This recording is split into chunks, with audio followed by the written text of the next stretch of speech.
Bonjour à toutes et à tous, je suis très heureuse de vous retrouver dans cette 12e vidéo ensemble pour découvrir le module management. Je suis votre professeur Soumaya Dlemi, professeure à la faculté des sciences juridiques, économiques et sociales de Casablanca. Ce cours concerne de l'ensemble 1 à l'ensemble 12, donc toute notre première année. Si vous êtes d'une autre filière, soyez les bienvenus. Alors, où est-ce que nous sommes dans cette 12e vidéo? Nous sommes au chapitre 2. Nous avons déjà vu précédemment un éclaircissement au niveau des concepts pour pouvoir ne pas vous confondre.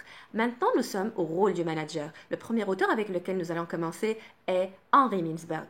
Attachez vos ceintures, prenez vos stylos et on y va. Notez s'il vous plaît. Donc nous commençons par Henry Mintzberg. Qu'est-ce qu'il nous dit Mintzberg? Les caractéristiques du travail des managers. Notez premier point s'il vous plaît. Les activités de gestion. Donc nous allons essayer de les comprendre ensemble doucement. Les activités de gestion se caractérisent par leur brièveté, leur variété. Comment il voit les choses, Mintzberg? Quelles sont les tâches ou les missions d'un manager selon Mintzberg? Il commence par nous expliquer quelles sont ses activités de chaque jour. Ce sont principalement des activités de gestion. Un manager va gérer alors, mais des tâches comment? Bref, et variées. Donc il ne va pas s'attarder énormément de temps sur une tâche, mais il va essayer de gérer le plus possible durant une journée. Et bien sûr, il va essayer de varier, donc il pourrait bien sûr avoir une dimension très large de son activité. Donc, le manager, il agit vite et il agit bien. Il est précis, il est concis. Il est aussi un communicateur par excellence. Donc il va parler avec la bonne personne au bon moment, ou bien sûr au bon profil. Donc la pertinence, la finesse, la délicatesse, c'est notre manager. Mais aussi il est doté de professionnalisme et de rigueur. Les managers, selon Mintzberg, préfèrent les activités bien définies et non habituelles. Oui, bien sûr, parce qu'ils ont un profil assez différent. Donc ils vont s'ennuyer vite s'ils sont dans un moule fermé. Ils touchent à des questions d'actualité. Oui, passionné, je sais. Vous l'avez aussi deviné, nous avions déjà donné un aperçu lors de la vidéo précédente. Les managers sont des rêveurs. Ils essaient de transformer leurs rêves en réalité. La persévérance, et on y arrive.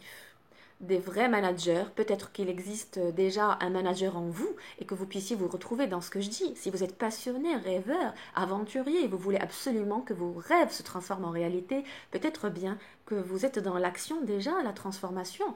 Et donc, on y va pour la suite, pour que vous puissiez vraiment découvrir quelles seront les pistes qui vous restent pour pouvoir avoir un profil recherché par le marché de l'emploi. On y va. Une préférence marquée pour la parole. La communication, le face-to-face, il regarde la personne dans les yeux et il lui parle directement, donc un management de proximité.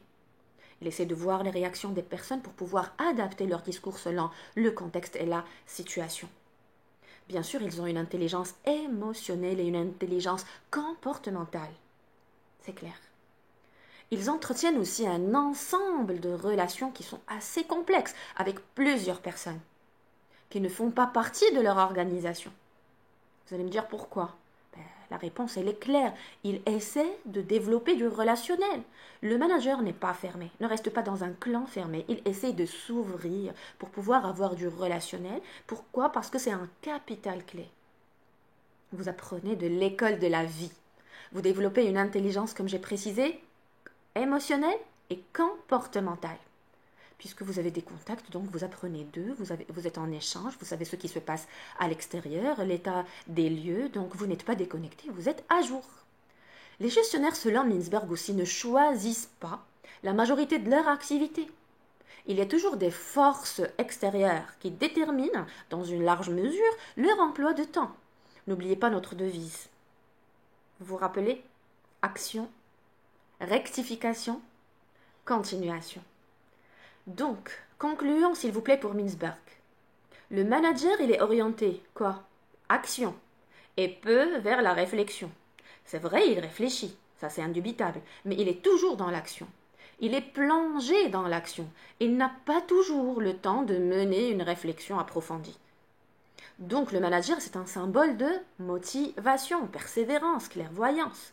C'est un agent aussi de liaison, il est médiateur, il assure le lien, il assure l'information, il essaie déjà de diffuser l'information à tout le monde. Il est leader, il est meneur, il est booster. Il est aussi observateur. C'est un redoutable observateur. Il est régulateur, négociateur. Il distribue aussi les ressources.